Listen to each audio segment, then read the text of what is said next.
In the previous demo, we witnessed the training, classification, retraining, reclassification cycle. In this example, the classification was perfected and the entire image set was classified. Here's a thumbnail view of the scanned tissue. This is a different lymph node, also from a breast cancer patient, this time imaged at 40x. It is immunohistochemically stained for A1A3, red for breast cancer, CD3DAB brown for T cells, and of course counterstained blue for all nuclei. Here's an example of the native resolution of the subimages.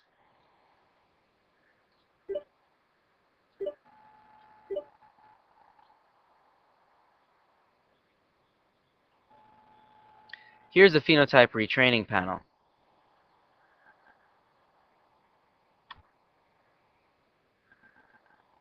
Many phenotypes are sought after. Here's the familiar CANS-N, the cancer nuclei, again colored neon green. We also have immune, which are the CD3 positive nuclei, colored yellow. And we have BAC-G, which are the other unstained nuclei, colored cyan. In addition, we have CANS-M, the cancer membrane, colored white. Notice that the center's checkbox is left unselected. GemIdent did not attempt to locate the centroids of the cancer membrane. This would be a tough question to answer, as the membrane appears to be joined in large blobs that span many images. You may have also noticed that the identified mask looks a bit like a checkerboard. Every other pixel was left out of the classification. Hence, the pixel skip was 1. Note that there are many training images, probably from multiple cycles of classification training. Also note that we have the ability to boost on any image in the scan, since they were all classified.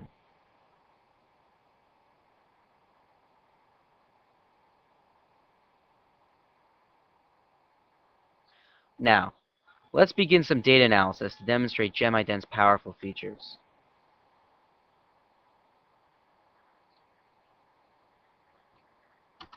We will first build the global results from the individual classification files. For each subimage in the image set, GemIdent recorded the locations of all 4 phenotypes in a binary matrix. For instance, for cancer nuclei, a resulting image will be solid black with a white dot for each centroid of a cancer nucleus.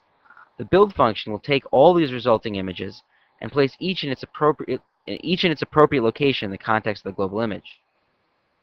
How much memory are the newly built images using? About 100 megabytes. GemIdent stores these humongous images in a proprietary format that takes only 1 bit per pixel. Let's see how big they are.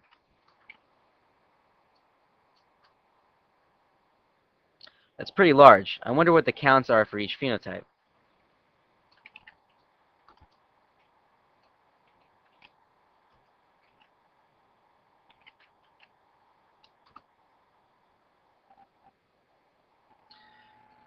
So we have about 6,000 cancer cells, about 9,000 immune cells, and about 11,000 cells, other cells which we haven't even stained for. Let's save them to the hard disk.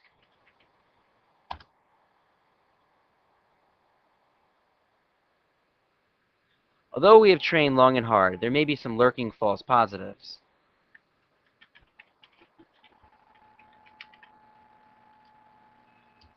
There's a built-in correction function. GemIdent has segmented the global image into 3 pieces, and we will correct the first one shortly. In the meanwhile, let's take a look at some of the functions available for data analysis. All the functions are listed and documented by typing help.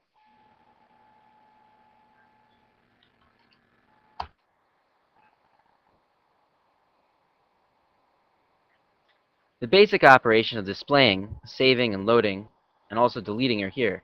We've already seen size and count. We also have scaling.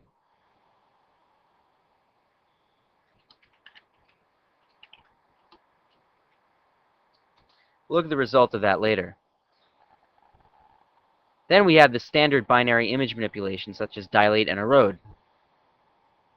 We also have combine using non-exclusive OR. Then we have the analysis functions, which we'll get to momentarily. Let's load the correction image. We can see the fully identified image at full resolution. Let's try to find some false positives and eliminate them.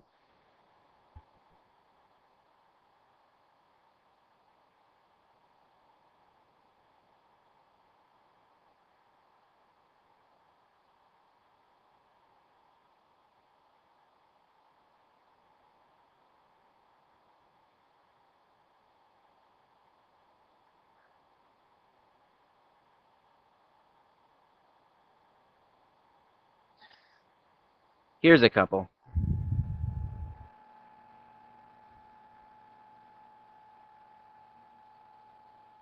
Deletions here will be reflected in the global image.